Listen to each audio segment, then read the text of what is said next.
Olá, querido, tudo bom? Vamos dar início à resolução do nosso segundo simulado geral do ano de 2017, tá certo? Simulado esse que foi realizado junto com a prova de matemática, na verdade foi Ciências da Natureza e Matemática para simular realmente o seu segundo dia de prova do Enem. Diferente dos simuladinhos que nós fazemos todo final de capítulo, que é um simulado específico da disciplina de Física. Esse é o nosso simulado geral. Esse simulado contou com conteúdos toda eletrostática, cinemática escalar por completo, inclusive a parte de gráficos, e quase tudo de cinemática vetorial. Tá? Então, você vai perceber que o simulado já foi mais possível de ser contextualizado. O primeiro simulado ficou um pouco seco, esse segundo você vê já mais cara de Enem. E a tendência natural é que ele vá pegando o corpo e daqui para o final, o nosso oitavo, nono, décimo simulado, você já vai estar vendo a prova do Enem na sua frente. Isso a gente garante para você. Tá certo? Então vamos resolver a nossa primeira questão. A primeira questão, ela comparava o tamanho do ácaro, tá, com a velocidade desenvolvida por ele, porque tem uma certa medida, tá, que é feita de acordo com o tamanho do corpo, com a velocidade do guepardo. Então eu rapidamente lerei a questão para você. Veja só. O mundo animal tem um novo recordista de velocidade, segundo o estudo apresentado na reunião científica experimental em San Diego, nos Estados Unidos. O bicho terrestre mais rápido do mundo, aponta a pesquisa, percorre uma distância equivalente a 322 vezes o comprimento do próprio corpo em apenas um segundo. Olhando logo essa figurinha, você percebe que esse ácaro tem mais ou menos 1/10 de centímetro. Tá? Olha a figurinha aí que você vai perceber, que são 10 quadradinhos e ele ocupa mais ou menos um quadradinho desse. Tá certo? Então a gente já sabe que 1/10 de centímetro é 1 milímetro. Tá bom? Então esse ácaro tem mais ou menos 1 milímetro. Ele segue falando sobre outros bichos, tá certo? Lá na frente ele diz: essa medida diz respeito à velocidade do animal proporcionalmente ao tamanho do seu corpo, sem contar o tamanho das patas. Por isso que eu fiz a medida, tá? E deu aproximadamente 1 milímetro. Conhecido por sua rapidez, um guepardo que corre a uma velocidade de cerca de 95 km por hora, por exemplo, percorre somente 16 vezes seu próprio comprimento por segundo. Dessa forma, a velocidade média do guepardo citado em relação à do ácaro, em km por hora é... Bom, ele está fazendo uma comparação entre a velocidade do guepardo, tá? Deixa eu pegar aqui o piloto, que é de 95 km por hora, e a velocidade do ácaro, tá certo? Então vamos lá. A velocidade do ácaro, você viu que ele percorre 322 milímetros a cada segundo. Cada milímetro são 1000 metros. Então, isso aqui vai dar 0,322 metros por segundo. Tá bom? 0,322 metros por segundo. Que eu posso pegar essa velocidade e passar para quilômetros por hora. Então, se eu pego 0,322 e multiplico por 3,6 para passar por quilômetro por hora, dá aproximadamente 1,16 quilômetros por hora. Ele quer que eu compare essa velocidade com a velocidade do guepardo, que é de 95 km por hora. Então eu pegarei o 95 km por hora do guepardo e dividirei pelo 1,16 km por hora, tá bom? Do nosso ácaro. Isso vai dar aproximadamente 82 vezes. Então, a velocidade do ácaro, do guepardo, é cerca de 82 vezes a velocidade do ácaro. Tá bom? Veja que essa velocidade não é a velocidade própria dele, é uma velocidade adequada ao seu tamanho. Na verdade, é até a própria velocidade dele, mas é medida de acordo à unidade de medida, o tamanho dele, tá certo? E não nossa distância convencional, tá bom? E aí ele fez uma comparação, tá certo? Beleza? Entenderam, né? Então não é que o guepardo, não é que o ácaro é mais rápido, é que ele tem uma velocidade, quando comparado com o seu comprimento, maior que a do guepardo, mas a velocidade do guepardo, que realmente é maior que a velocidade do ácaro, cerca de 82 vezes, o que nos dá como gabarito, deixa eu pegar aqui, gabarito 82 vezes maior, o que nos dá como gabarito letra E. Beleza? De imediato vamos para a nossa segunda questão. A segunda questão falava assim: o toboágua, Verrucht, é uma das atrações do parque, vixe, é cada nome difícil da gota, na cidade de Kansas, Estados Unidos, e tem um pouco mais de 51 metros de altura, maior que o Cristo Redentor e as cataratas de Niágara. Ainda há uma segunda queda de 15 metros, e a descida completa, tá? Ou seja, os 51 metros, a subida mais os 15 metros, dura 11 segundos. Vale dizer que o Verrucht irá ocupar o posto de toboágua mais alto do mundo e ultrapassar os brinquedos brasileiros, que estão entre os mais altos. O Kilimanjaro, no Parque Aldeia das Águas, em Barra do Piraí, com 49,9 metros, e o Insano no Beach Park, perto de Fortaleza, que eu, por sinal, nunca tive coragem de realmente descer aí, apesar de concordar, de entender tudo que a física diz, mas eu nunca tive coragem. E olha que eu não tenho medo de altura, mas, putz, é bronca pesada isso aí. Que tem 41 metros de altura. Bom, para se calcular uma estimativa de máxima velocidade atingida por uma pessoa no ponto mais baixo do Verrucht, pode-se desprezar os atritos e a resistência do ar. Admitindo G igual a 10 metros por segundo ao quadrado, como sendo a gravidade local, verifica-se que essa velocidade é. Pessoal, qual é a grande sacada dessa questão? A grande sacada dessa questão é entender que a máxima velocidade que essa pessoa terá será quando ela tiver descido a maior altura. Eu não posso utilizar aquele 11 segundos, porque aquele 11 segundos equivale ao tempo total de descida. Ele faz esse movimento assim, depois ele sobe e desce de novo. Então, esses 11 segundos não pode ser utilizado, tá bom? Eu tenho que utilizar a altura, tá certo, de 51 metros, e encontrar qual a velocidade máxima dele, ou seja, qual a velocidade que ele adquire após esses 51 metros, tá bom? Então, vamos à nossa questão. Eu vou aplicar a equação de Torricelli, porque eu não tenho o tempo, então eu ficarei com algo desse tipo aqui. Tá bom? Então, eu quero a minha velocidade final. A minha velocidade inicial vamos considerar como sendo zero, mais 2 vezes a gravidade, que é 10 vezes 51. Eu vou encontrar esse valor em metros por segundo, tá certo? Por causa da minha gravidade, tá? Dá 1020. 1024 seria quanto aí? 32, né? Tá, então dá algo em torno de 32 quilômetros, 32 metros por segundo, tá? Que vezes 3,6 dá algo em torno de 115, deixa eu só ver qual a aproximação que ele bota, se é o 115, ele coloca já o 115, tá bom? Deixa eu voltar aqui para essa ceninha, pronto. Então isso aqui vai dar algo em torno de 32 metros por segundo, tá bom? Que dá algo em torno de 115 quilômetros por hora. Algo em torno de 115 quilômetros por hora, que é o nosso gabarito letra E, tá certo? Preste atenção nessa resolução, que é o tempo que eu seleciono a imagem da nossa próxima questão. Deixa eu tirar aqui essa imagem da primeira questão e a imagem da quarta questão, e vamos selecionar as duas outras questões para a gente aqui, tá? Deixa eu puxar aqui, cadê você? Pronto, imagem da terceira questão selecionada, imagem da quarta questão, só falta ela selecionada também. A da terceira está aqui, você está enxergando na telinha. E a da quarta questão, deixa eu selecionar também. Da próxima vez eu dou um pause e faço isso, tá? Para você não ficar aperreado, mas é porque eu não tinha feito. Agora tá aí.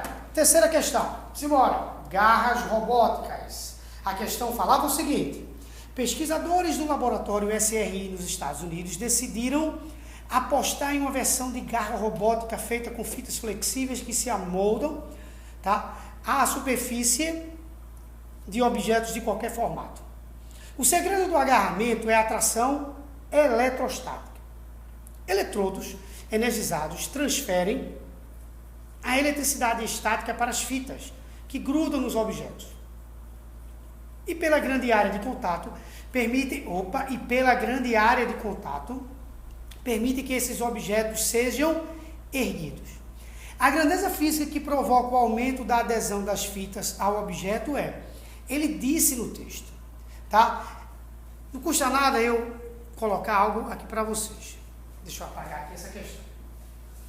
Bom, a grandeza que nós estamos analisando aí é a força elétrica, e ele cita que houve um aumento da força elétrica, tá?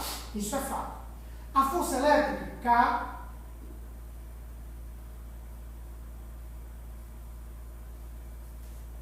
tá bom? O fato dele ter colocado garras robóticas com mais ou menos fita não alterou em nada a constante eletrostática. Isso aqui é uma característica do meio, tá certo? Não foi a constante que aumentou a força eletrostática. A distância também não influenciou em nada, porque ele continuou grudado. Essas garras continuam grudadas à peça. Quem influenciou para que a força elétrica aumentasse foi esse cara aqui. Foi a carga. Por quê? Porque a carga aumentou exatamente quando você aumentou o quê? A área. Porque na hora que eu aumento a área dessas garras, eu tenho uma maior possibilidade de interação entre cargas elétricas. Quando eu aumento a quantidade de cargas elétricas que interagem, obviamente, eu aumento a força elétrica. O que nos dá como gabarito a letra, a quantidade de cargas elétricas nas fitas. Está aí. Tá certo? A grandeza física que provoca o aumento da adesão das fitas ao objeto é a quantidade de cargas elétricas nas fitas, por quê? Justamente porque você aumentou a área de contato. Beleza? Então, a terceira questão também está respondida para você. Você que está com o simulado em mãos, fica mais fácil. Para você que não está, por isso que eu estou deixando um pouco essas imagens na tela, tá? Peço sempre que, caso você necessite desse simulado, você baixa no nosso aplicativo, ele já está disponível no nosso aplicativo. E caso ao final do vídeo realmente você tenha curtido, dá um like para a gente, porque nós estamos participando do canal YouTube Edu, tá? E a quantidade de likes é super importante para a gente. Então, se puder dar um like, a gente agradece sempre, tá certo? Isso para a gente é super importante. Mas, mais importante ainda é resolvermos mais uma questão de física. Vamos a ela. Enquanto vocês dão uma lidinha, eu não vou mentir, eu me afastei aqui do sistema de som, porque eu vou tomar uma aguinha, tá certo? Enquanto você lê a questão.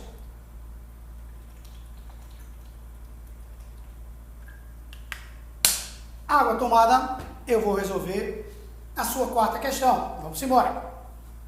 Um teleférico transporta turistas entre os picos A e B de 2 morros. A altitude do pico A é de 500 metros, a altitude do pico B é de 800 metros e a distância entre as retas verticais que passam por A e B é de 900 metros. O tempo gasto pelo teleférico para ir do pico A ao pico B, se o mesmo se desloca com velocidade constante de 1,5 metros por segundo, é um valor mais próximo dele. Olha a figura antes de eu resolvermos a questão. Olhando essa figura, você deve estar percebendo que existe um desnível vertical de 300 metros entre os pontos A e B. Tá certo? E uma distância horizontal entre os pontos A e B de 900 metros. Beleza também? Tranquilo, né? Então, por que eu estou focando isso aí? Porque você tem que visualizar um triângulo retângulo onde a hipotenusa é exatamente a distância entre A e B e que eu preciso dessa distância entre A e B. Você sabe por quê? Preciso dessa distância entre A e B? Porque com a distância entre A e B e com a velocidade, eu acho o tempo. Tá certo? Então, essa é a grande sacada. Era perceber esses desníveis, tá certo? E a partir daí você desenrolar a distância. Deixa eu colocar a cena para que você enxergue o que eu estou dizendo. É isso aqui. Eu estou dizendo isso aqui. Está aqui no quadro que eu estou dizendo. Tá bom? Eu preciso dessa distância, que é exatamente a distância entre os picos A e B. Eu tenho aqui 300 metros, perdão. E tenho aqui 900 metros de desnível. Tá certo? E aí eu encontrarei essa distância. Como? Bora lá. vou aplicar o teorema de Pitágoras. Ao aplicar o teorema de Pitágoras, eu encontro D, aplicando o teorema de Pitágoras, para que a gente ganhe tempo, D ao quadrado, 300 ao quadrado, mais 900 ao quadrado, tá bom? Fazendo isso, tirando a raiz, você vai encontrar 948, quase 950, eu vou colocar 948 metros. Essa distância, esse desnível entre A e B é de 948 metros, tá? Com o desnível entre A e B encontrado e com a velocidade que ele deu de 1,5 metros por segundo, para encontrar agora esse meu intervalo de tempo fica super fácil. Por quê? Porque eu vou pegar agora, colocar aqui tempo, distância, sobre a velocidade. Isso aqui vai dar aproximadamente 600 segundos.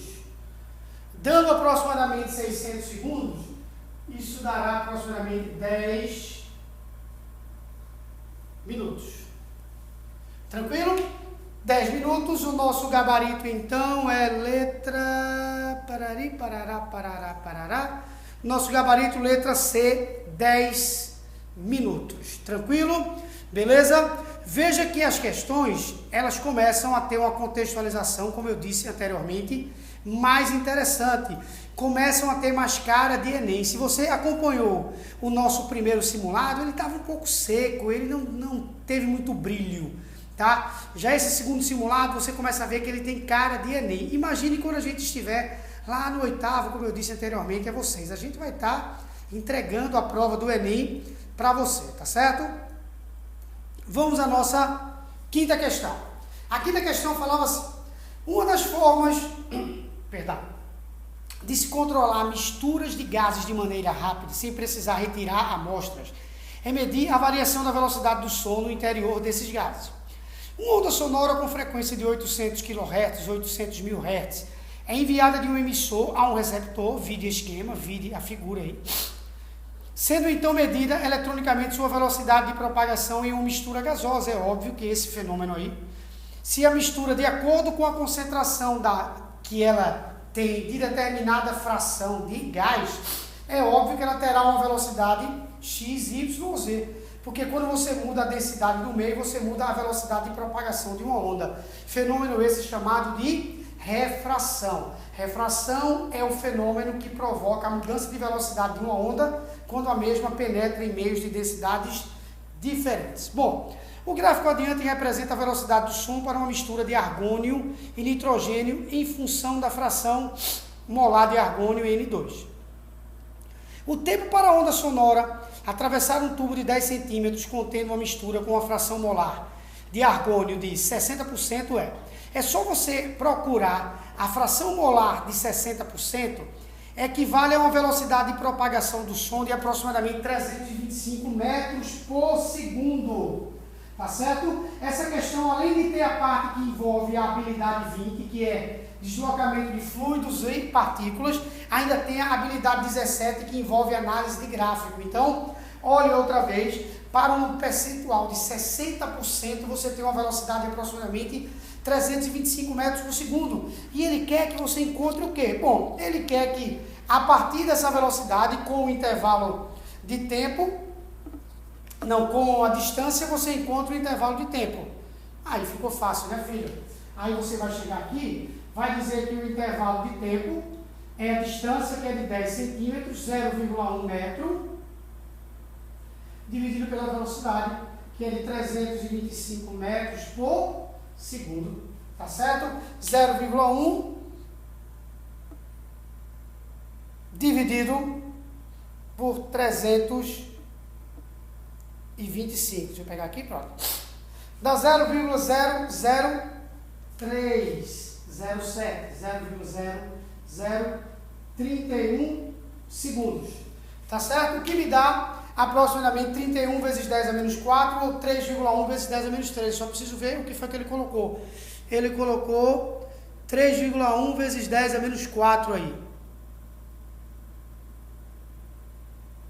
Opa, cadê você? Cadê o cálculo aqui? Pronto. Não é isso aí? 0,1 dividido por 325. Deixa eu dividir aqui de novo. Ah, não, tem outro zero aqui, ó. Desculpa aí, pessoal. Perdão, hein? Desculpa o árabe aqui. Beleza. Então vai dar 3,1. Quando eu vi que o gabarito não estava batendo, mas a física estava coerente, tá? Eu percebi que tinha alguma coisa errada. E o que estava de errado é que eu tinha feito a divisão errada. A divisão feita corretamente dá aproximadamente 3,1 vezes 10 a menos 4 segundos, mais uma questão resolvida. Gabarito da mesma, letra B de bola. Beleza? Printou? Simbora. Questão do número 4. Questão envolvendo eletroscópio. Questão teórica, tá? Dizia o seguinte. O eletroscópio de folhas é o instrumento mais comum que pode ser utilizado para detectar e medir cargas elétricas. Ele é constituído por uma esfera condutora fixada em uma das extremidades de uma barra de metal, também condutora, e duas finas folhas de metal fixas na outra extremidade da barra. A esfera condutora e as folhas de metal são separadas por um material isolante, como mostra a figura seguinte. Considere um eletroscópio previamente eletrizado com carga menos Q, de forma que todo o seu corpo, esfera, haste e folhas, apresente cargas negativas em excesso. Dessa forma, as folhas do eletroscópio estão afastadas por repulsão elétrica. O cara está explicando tudo para tu. À medida que um objeto metálico carregado positivamente com carga mais Q se aproxima da esfera do eletroscópio sem tocá-la, as suas folhas se fecham cada vez mais. Isso acontece por quê? Meus amigos, isso acontece porque quando eu aproximar um corpo positivo, imagine essa situação. Vou colocar aqui no quadro para vocês. Deixa eu apagar aqui uma questão que nós fizemos. Quando eu aproximar, tem o meu eletroscópiozinho aqui. A esfera, a haste e as folhas. Todo mundo carregado negativamente, tá? Eu vou aproximar um corpo carregado positivamente, sem tocar.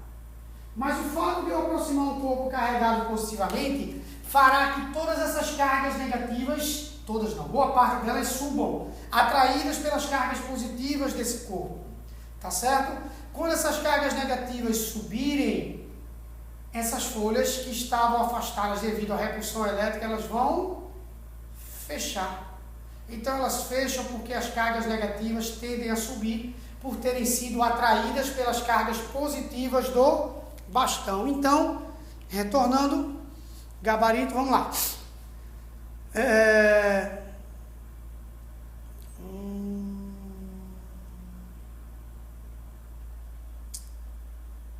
B. O objeto atrai parte das cargas negativas que estão nas folhas do eletroscópio, essas sobem para a esfera, e dessa forma a quantidade de cargas negativas nas folhas diminui, por isso que elas se fecham. Então, gabarito, letra B de bola. Tranquilo? Questão interessante. No contexto, uma questão necessária, porque você via já de 2, 3 questões de cálculos, então a gente também pensa nessas situações, tá? Não pode ter um excesso de questões de cálculo, até porque o Exame Nacional do Ensino Médio não é assim, tá? Então, no contexto, a questão atendeu perfeitamente. Mas ela é um pouco mais simples do que todas as outras que nós estávamos executando. Que nós executamos, né? Melhor dizendo. Bom, vamos à nossa 7ª questão. Tá aqui, nossa 7ª questão. Um modelo simplificado de distribuição de cargas elétricas na Terra e em sua atmosfera é mostrado na figura seguinte. Perto da superfície terrestre existe um campo elétrico radial para baixo, porque você tem a ionosfera carregada positivamente e a Terra carregada negativamente, e o campo elétrico sempre vai da concentração de cargas positivas para a concentração de cargas negativas. Bom, ele diz que esse campo é de aproximadamente 100 volts por metro. Então, esse campo elétrico radial próximo da superfície terrestre é algo em torno de 100 volts por metro. Eu já estou copiando no quadro aqui essa informação. Tu copia no teu papel também, tá? Beleza. Como a atmosfera não é o isolante perfeito, ela é atravessada por um fluxo de íons positivos para baixo e por um fluxo de íons negativos para cima. Apenas 5 minutos seria o intervalo necessário para neutralizar toda a carga superficial do planeta, que é cerca de 3 vezes 10 a quinta coulombs. Então ele disse que no intervalo de tempo de 5 minutos, que eu vou colocar no quadro aqui também, você coloca no seu papel, tá? Aqui dá algo em torno de 600 segundos, você conseguiria neutralizar toda a carga da Terra, que é algo em torno de 3 vezes 10 a quinta coulombs. Beleza? A carga, no entanto, permanece constante, levando a crer que existe um mecanismo de bombeamento de cargas positivas para cima e de cargas negativas para baixo, no sentido oposto ao das forças eletrostáticas exercidas pelo campo elétrico. Perfeito. Embora o campo elétrico terrestre enfraqueça com a altitude, uma primeira aproximação seria considerá-lo constante. Sabendo que a distribuição de cargas da ionosfera está a 50 km da superfície da Terra, uma usina de eletricidade que se valesse da DDP, da diferença de potencial elétrico entre a superfície e a ionosfera, poderia gerar uma potência D. Ele quer saber qual a potência, ele deu que a distância é de 50 km, e ele quer saber, 50 vezes 10 a terceira metros, qual a potência que uma usina hidrelétrica que utilizasse esses fatores expostos nesse carregamento e nesse descarregamento na superfície terrestre poderia produzir. Então, vamos lá. Eu já coloquei os dados aqui para você. Para que eu encontre a potência,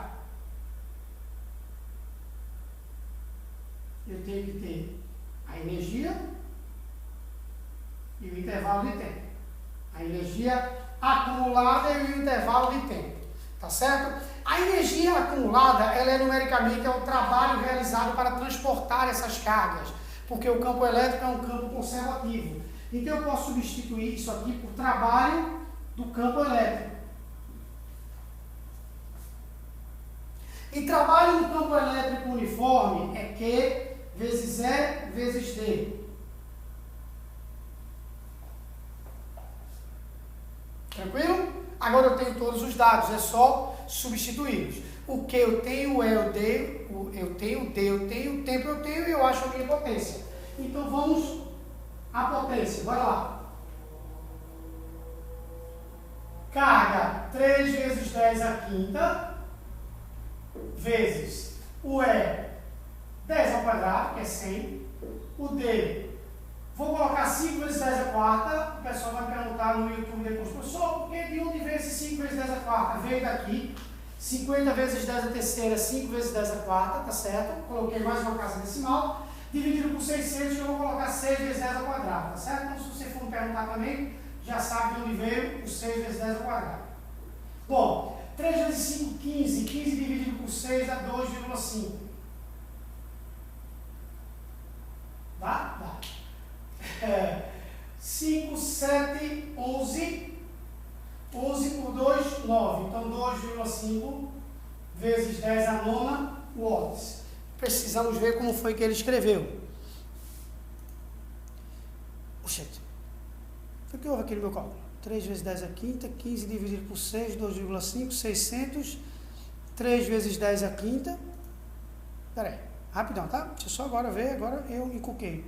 O que foi que houve no meu cálculo aqui? Distância de 50 km, 5 minutos, 3 vezes 10 a quinta, tá tudo certinho. Ele pede a potência em joules por segundo. 50 vezes 10 a terceira. O que é que está ocorrendo aqui no nosso cálculo? 15 dividido por 6. Ah, porque são íons positivos e íons negativos que irão fluir. Me perdoe. Essa carga aqui, essa carga aqui, tá? Se você olhar no texto, retornando ao texto aqui, desculpa, tá? No texto ele diz que há um fluxo de íons positivos e íons negativos. E ele diz, ó, saber que essa distribuição está uma usina que se valesse da DDP entre a superfície elétrica e a ionosfera poderia gerar uma potência D. O que a gente teria que pôr aqui é o dobro dessa carga. Porque as cargas irão ter um fluxo dobrado. Então aqui é vezes 2, perdão, tá? vezes 2. Professor, de onde vem esse 2 mesmo? Porque ele diz que é um fluxo de íons positivos e um fluxo de íons negativos. Tá certo? Fluxo de íons positivos e fluxo de íons negativos. Então, por isso que fica 5 vezes 10 a nona. Vacilão meu aqui. Tá? Ou 5.000 vezes 10 a sexta watts, que dá 5.000 vezes 10 a sexta joules por segundo. Tá bom? O watts é a mesma coisa de joules por segundo. O watts é a mesma coisa de joules por segundo. Então, aqui dá 5.000 vezes 10 a sexta joules por segundo. Beleza? Perdão aí, porque na hora que a gente estava resolvendo, a gente não percebeu esse dobro de carga aí, porque as cargas elétricas, então, essa carga elétrica aqui é só um fluxo de íons, mas ele no texto diz, levamos a crer que é um fluxo de cargas positivas e cargas negativas. Pois é, eu não botei dobrada a carga. Então, colocando dobrada a carga, bate certinho isso daí. Tranquilo? Beleza? Então, retornando, gabarito ficou 5.000 vezes 10 a terceira, vezes 10 a sexta, letra D de dado. Tá aqui. Oitava questão. Enquanto vocês leem essa questão, eu colocarei a equação aqui no quadro, para que a gente já vá substituindo, porque para essa questão a equação é de extrema importância, tá? Então você vai lendo aqui, enquanto eu coloco a equação, tá? Leia. HV mais D.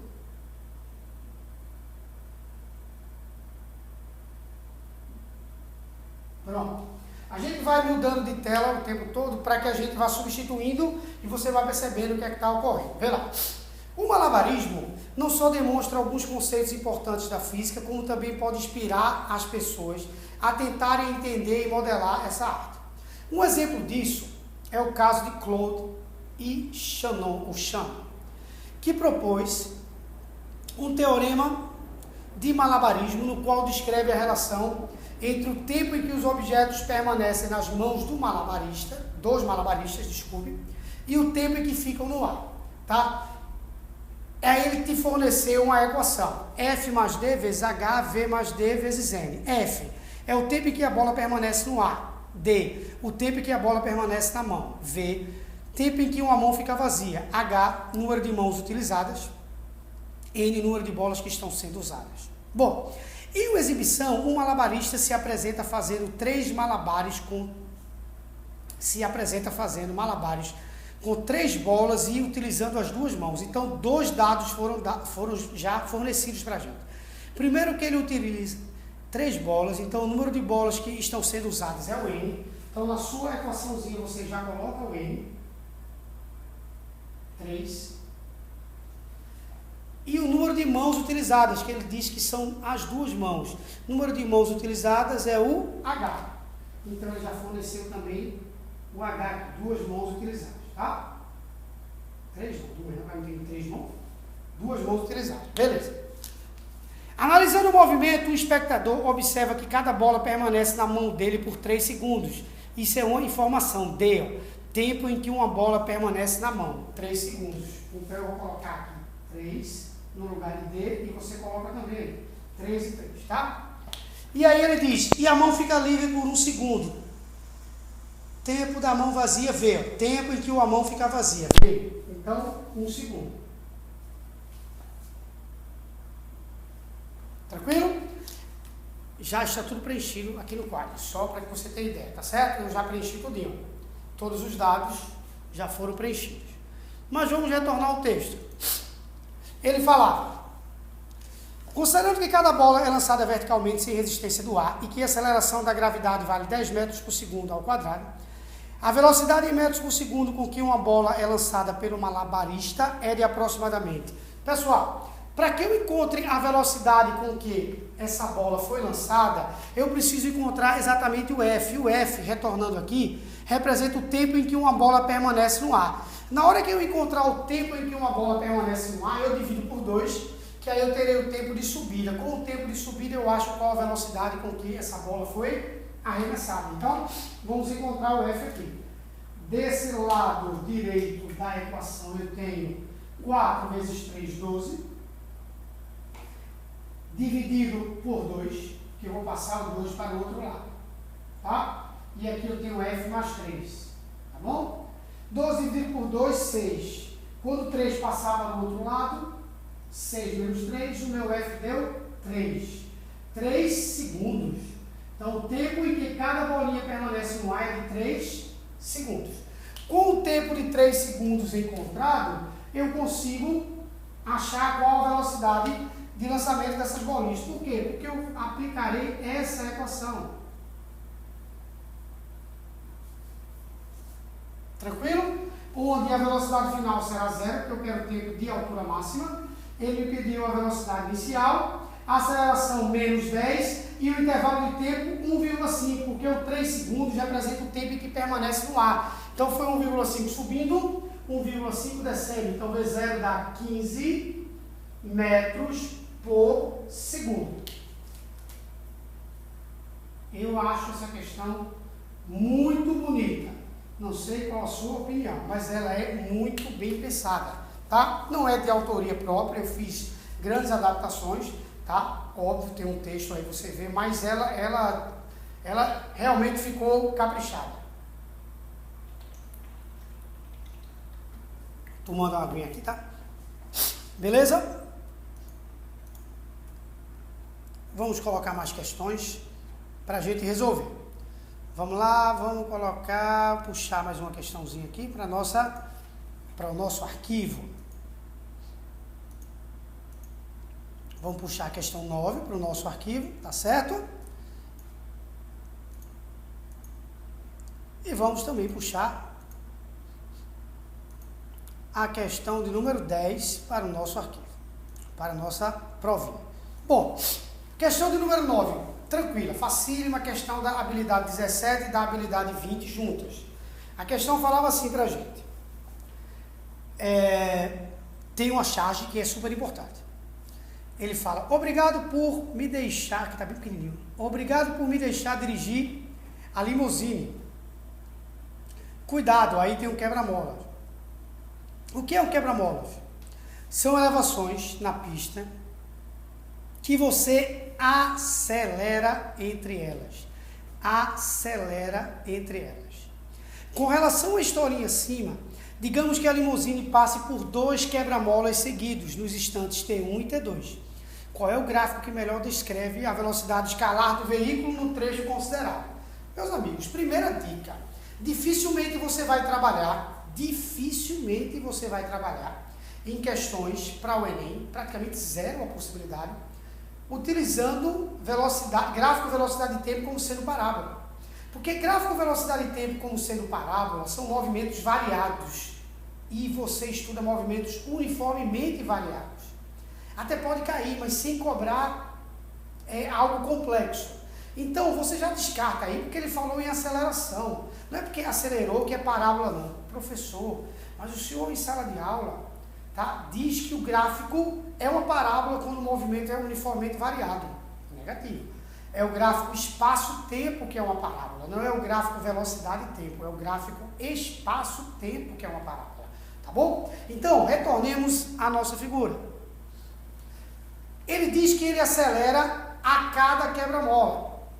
Acelera e desacelera. Então, dá uma olhada nesse gráfico A. Vê? Ele encontrou um certo quebra-mola, vai reduzir a velocidade para passar por esse quebra-mola. Depois que ele passar por esse quebra-mola, ele aumenta de novo a velocidade. Veja que a velocidade aumenta depois. Aí ele encontra outro quebra-mola, reduz a velocidade, passa por esse quebra-mola, depois acelera de vez. Então, gabarito letra A, sem nenhuma contestação, sem nenhum comentário a mais. Tá bom? Só lembrando a você, caso você seja de Caruaru e esteja assistindo essa aula durante o mês de maio, lembre-se que no dia 28 de maio nós estaremos, é um domingo, tá? Num aulão no curso Faça Mais Matérias Isoladas, um aulão só sobre análise de gráficos de movimento para o Enem, tá? Então iremos resolver questões desse tipo aí, para que você não erre as questões que envolvem a habilidade 17 e a habilidade 10 juntas, tá bom? Beleza? Esquece não, dia 28 pela manhã, lá no Faça Mais. Tá, então vamos lá resolver mais uma questão.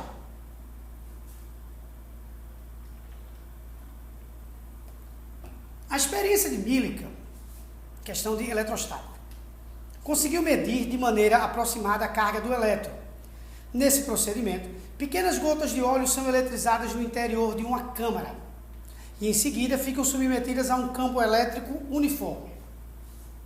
Observando pelo microscópio, varia-se o campo elétrico até que uma partícula fique em equilíbrio. Caso você esteja com a prova, grifa essa palavrinha aí, equilíbrio, porque ela é quem vai definir a nossa questão, tá bom? Aí ele continua. Millikan percebeu que a carga elétrica na gota era sempre múltiplo inteiro de 1,6 vezes 10 a menos 19. Tá? Por isso que nós dizemos que a carga elétrica ela é quantizada. O que ele definiu como sendo a carga elementar. Considere que no experimento o peso de uma gota de óleo seja de 2,4 vezes 10 a menos 4 newtons e que quando ela ficar em equilíbrio,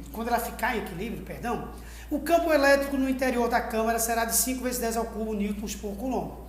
Nesse caso, a quantidade de cargas elétricas elementares nessa gota de óleo é... Meus amigos, sabe o que está ocorrendo? Tem uma gotinha de óleo aqui, tá bom? Que está recebendo a ação de duas forças. A força peso, obviamente, para baixo. E ele vai variar o campo elétrico até que a força elétrica consiga equilibrar a força peso. Porque a força elétrica depende do campo elétrico. Quando eu vou aumentando o campo elétrico, a força elétrica também aumenta, até que ela iguale-se ao peso e essa gotinha fique em equilíbrio. Então, o que é que vai ocorrer aqui nessa questão? Nessa questão, teremos um equilíbrio entre a força elétrica e o peso da gotinha de óleo. O peso ele deu. A força elétrica, ele quer que a gente trabalhe, até porque ele pede um número de cargas elementares. Então, a força elétrica é a carga total vezes E. Tá certo? Igual ao peso. Então, a carga total será o peso dividido pelo campo elétrico. O peso é 2,4, e agora eu vou filar, porque eu não lembro.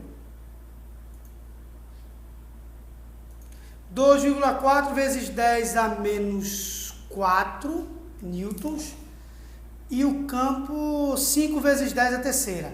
Então, 2,4 vezes 10 a menos 4 e 5 vezes 10 a terceira.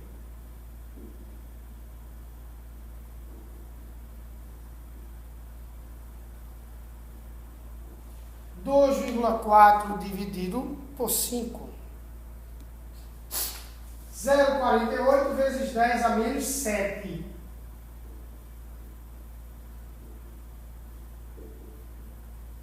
Sendo que isso aqui é a carga, ele não quer a carga, ele quer a quantidade de cargas elementares, ele quer o N. Cada Qzinho desse aqui é igual a N vezes E. Então eu pegarei esse valor de 0,48, dividirei pela carga elementar, que é 1,6. Tá? Pegarei, dividirei pela carga elementar, que é 1,6. Tá certo? Quando eu dividir esse valor por 1,6, me perdoe, passei na frente aqui, vou apagar. Tá, então eu vou pegar 0,48 vezes 10 a menos 7 e vou dividir por 1,6. Porque, na verdade, é assim, uma carga elementar equivale a 1,6 vezes 10 a menos 19. 0x carga elementares, n carga elementares, equivale a 0,48 vezes 10 a menos 7. Foi isso que eu te informei. Então, ele vai ser 0,48 vezes 10 a menos 7, dividido por 1,6 vezes 10 a menos 19. Tá? Isso aqui dará quanto? 0,3 vezes 10 a 16.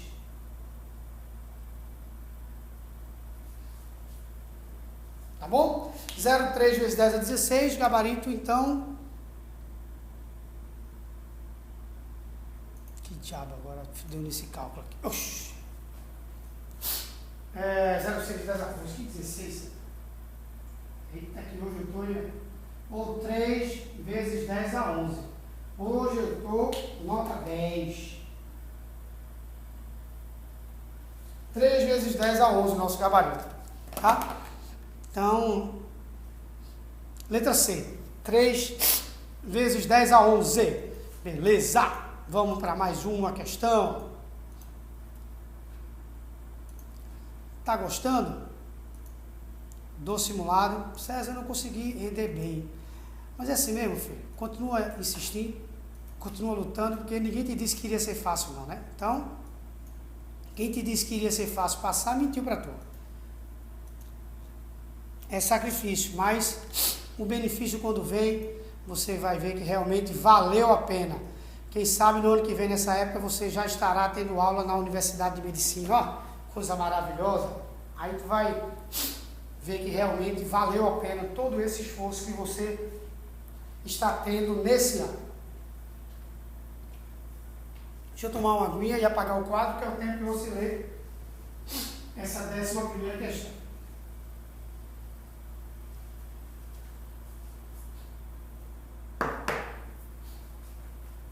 Vamos lá. 11ª questão. A condução de pulsos nervosos em seres humanos é baseada na polarização e despolarização das células nervosas. Essas polarizações e despolarizações ocorrem na membrana que separa o meio intracelular do meio extracelular. Para isso, a parte interna e externa da membrana concentram íons em sua superfície, gerando tensão entre elas. Essa tensão pode variar de aproximadamente menos 80 mV, conhecida como potencial de repouso, por não haver passagem de íons pela membrana, até mais 40 mV, conhecida como potencial de ação, situação na qual há passagem de íons. O gráfico a seguir mostra a diferença de potencial V, típica na membrana de uma célula nervosa, em função do tempo. Se o íon de potássio, que tem uma carga elétrica líquida de 1,6 vezes 10 a menos 19, atravessar essa membrana na fase do potencial de ação, o trabalho realizado pela força elétrica nessa situação será. Anota aí, grifa aí, qual a DDP no potencial de ação. A DDP no potencial de ação é de 40 mV. A DDP no potencial de ação é algo de 40 mV. Concorda comigo? Pois é, e ele disse que ela vai atravessar exatamente nesse instante. Então, sem nenhum problema, o trabalho realizado será Q vezes 1, que ele diz que é um íon de potássio, 1,6 vezes 10 a menos 19, vezes a DDP, que é 40 mV, 40 vezes 10 a menos 3 volts. Isso aqui nos dará 64 vezes 10 a menos 22 joules, tá? Aí precisa ver como foi que ele escreveu esse trabalho. Era lá. Ele escreve como 6,4 vezes 10 a menos 21 joules. A gente colocou 64 vezes 10 a menos 2. Não tem problema algum. Vamos passar logo para a próxima questão. Tá certo? Então o gabarito está aí. Resolvido. 12. Moradores de um condomínio fechado podem optar por adquirir uma pulseira que envia um aviso aos pais quando o filho está a uma distância maior do que a configurada no aparelho. Este possui um GPS que, quando colocado no pulso da criança, envia continuamente um sinal para uma torre informando sua posição. A torre recebe as informações de posição e calcula sua distância à casa dos pais da criança. Certo casal, com um filho, se mudou de uma casa antiga para uma mais nova, né? Nesse mesmo condomínio. O mapa a seguir mostra o condomínio onde eles moram, sua casa antiga e a casa nova. Para inserir a informação da nova casa onde estão morando, os pais devem ter como referência a torre. Se a casa fica, por exemplo, a X metros a leste da torre e a Y metros ao norte dela, deve-se inserir as coordenadas X leste e Y norte. Os pais, sabendo que cada quarteirão, representado pelos quadradinhos, é formado por um quadrado de 100 metros de lado, para ajustar as coordenadas da casa antiga para a casa nova, devem. Bora lá. Meus amigos, olha aí. A casa nova estava da torre, não, a casa antiga, desculpa, estava da torre a uma distância norte de 3 quadradinhos. A casa antiga, comparando com a torre, estava a uma distância norte de 3 quadradinhos e a uma distância ao leste de 4 quadradinhos. Então estava 300 ao norte e 400 ao leste. Anota aí. 300 ao norte e 400 ao leste. Olhe qual é a nova distância, por favor, da casa nova para a torre. Percebeu que a casa nova está da torre na direção norte. Um quadradinho, e antes eram quanto? 3. Então reduziu em 2 quadradinhos. Reduziu em 200 metros. E a casa nova está da torre na direção leste, 2 quadradinhos, e antes eram 4. Também reduziram em 200 metros o valor da coordenada.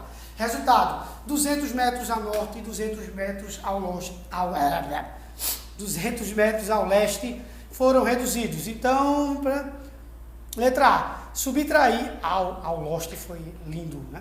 Subtrair 200 metros da coordenada leste da casa antiga e 200 metros da coordenada norte da casa antiga. Beleza? Então, gabarito, letra A. Tranquilo, né? Bom, então vamos embora. Mais 2 questõezinhas. Essa questão foi meio matemática, até, mas a ideia aqui foi deslocamento vetorial. Mas ela tinha muito de matemática.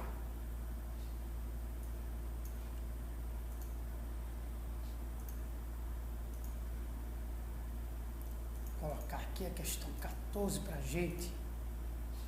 13 a 14. Faltam 3, tá? Questão 13. Em um programa de divulgação científica, havia uma bobina conhecida como bobina de Tesla, que era capaz de produzir altíssimas tensões elétricas e que produzia fortes descargas elétricas quando certos objetos se aproximavam. O apresentador do programa aproximou-se então da bobina, vestindo uma roupa especial, feita de um excelente condutor elétrico e que cobria todo o seu corpo. Para o espanto da plateia, ocorreram várias descargas elétricas no traje espacial, porém o apresentador nada sofreu. Por quê? Pessoal, fenômeno de blindagem eletrostática. Nesse fenômeno da blindagem eletrostática, 2 coisas ocorrem, tá? Olhe a figurinha aí e fique imaginando. Primeiro, o campo elétrico no interior do condutor, no caso aí esse traje é condutor, tá? É nulo. Segundo, o potencial elétrico no interior do condutor e na superfície do condutor é o mesmo. O fato do potencial elétrico ser o mesmo anula qualquer possibilidade, veta qualquer possibilidade de existirem descargas elétricas, porque só existe descarga elétrica quando há DDP. Então, o apresentador nada sofreu porque o gabarito está na letra D. O potencial elétrico no interior do traje era constante, então não havia DDP, não havia descarga elétrica, gabarito letra D de dado. Tá certo? Beleza, né? Questão de número 14. O movimento browniano é o deslocamento aleatório de partículas microscópicas suspensas em um fluido, devido às colisões com moléculas do fluido em agitação térmica. A figura abaixo mostra a trajetória de uma partícula em movimento browniano em um líquido após várias colisões. Sabendo que os pontos negros correspondem às posições das partículas a cada 30 segundos, qual é o módulo da velocidade vetorial média dessa partícula entre as posições A e B? Primeira coisa é você achar o vetor de deslocamento entre A e B. Você tem que traçar um vetor que vá de A até B. Esse será o seu vetor de deslocamento. Quando você traçar o seu vetor, caso você esteja com a provinha, você vai traçar aí. Se você não estiver com a prova, você vai olhar o quadro. Conte quantos quadradinhos na vertical existe do ponto A até o ponto B, na vertical. Eu tenho 4 quadradinhos. E na horizontal, 3 quadradinhos. O que eu estou querendo falar é isso daqui. Eu tenho aqui 4 quadradinhos e eu tenho aqui 3 quadradinhos. Cada quadradinho desse aqui mede 10 micrômetros. Eu tenho 40 micrômetros ou micrômetros e aqui eu tenho 30 micrômetros. Bom, esse é o triângulo pitagórico, tá? Com uma mudançazinha só em termos de unidade. mas é o triângulo 3, 4, 5. Então eu já sei que o meu vetor de deslocamento é 50 micrômetros. Com o vetor de deslocamento encontrado, porque eu aplico aqui o teorema de Pitágoras, com o vetor de deslocamento encontrado, aí eu posso encontrar a minha velocidade. Como? Deslocamento vetorial, deixa eu apagar aqui.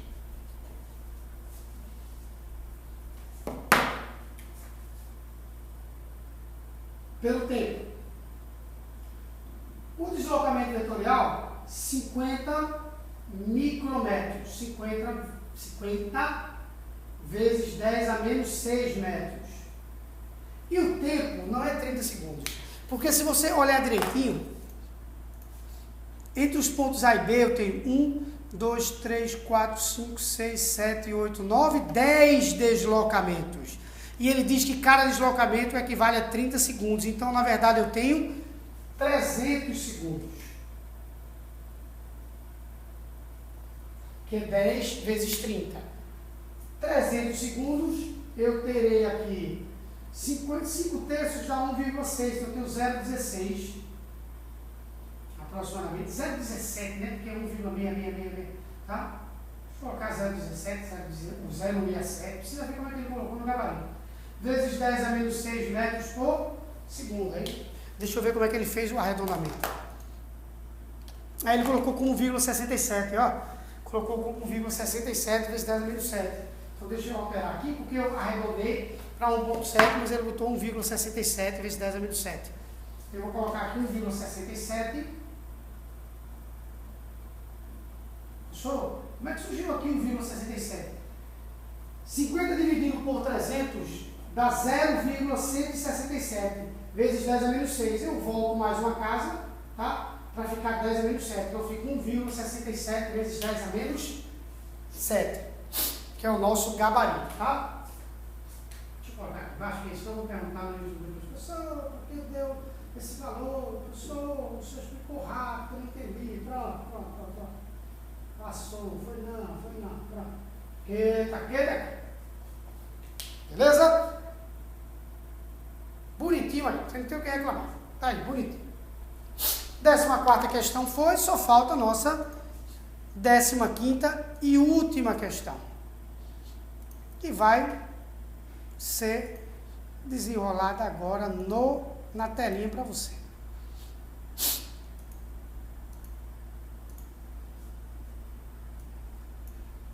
Beleza?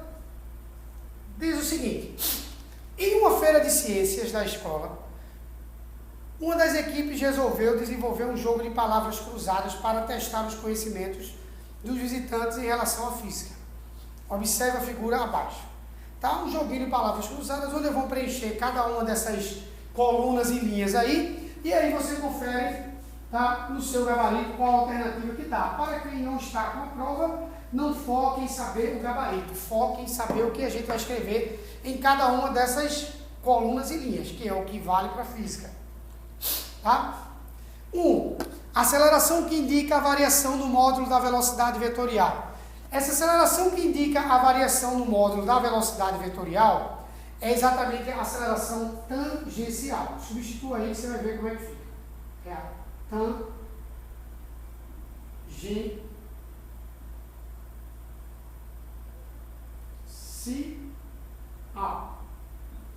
Aqui está o númerozinho 1. O 1 começa aqui. Tá? Então, tangencial. Beleza. Quando você fizer tudo direitinho, você vai ver que aqui está o 2. Aí ele diz: tipo de movimento cujo vetor velocidade é variável. Podem ter dois movimentos cujo vetor velocidade é variável. Movimentos parabólicos ou movimentos circulares. Tá? Eu já tenho aqui que é um movimento circular por causa do Czinho aqui. Então é um movimento circular.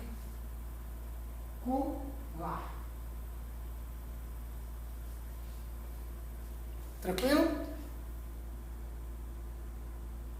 Aqui, ó. Tangencial e circular. Beleza? Voltei. 3. Sigla usada para indicar o tipo de movimento cujo vetor velocidade é constante. Só há um tipo de movimento cujo vetor velocidade é constante, é o movimento retilíneo uniforme. Aí eu vou substituir aqui, ó, M, R, U, que é o 3. E no 4, aceleração que indica a variação na direção da velocidade vetorial. Essa aceleração é a centrípeta.